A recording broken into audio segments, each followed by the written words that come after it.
কি কইতাম, দুঃখের কথা।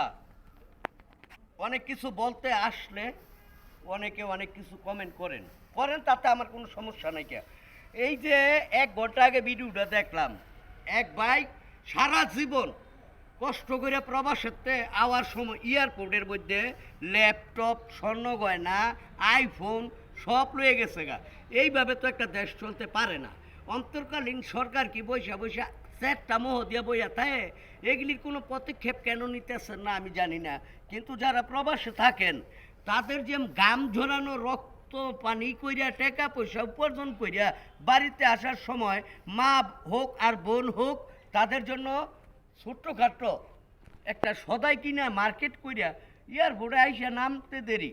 কিন্তু এয়ারপোর্টের সুরেরা, কাস্টম অফিসাররা কি করে জানি না, বইয়া বাদাম খায় কিনা, কিন্তু এয়ারপোর্টের মধ্যে কিছু সুর, এমন সুর যে রাকেশ ব্যাগ সব কিছু তছনছ করিয়া এগুলি লইয়া ভাগে। এগুলির বিচার কোন আইনে হবে আমি জানি না, কিন্তু এগুলির আইনের কাঠ করায় না খাড়া করাইয়া প্রকাশ্যে দিবালোকে বাইরে একদম মাইরা লাইলে বাংলাদেশের জনগণ খুশি হবে।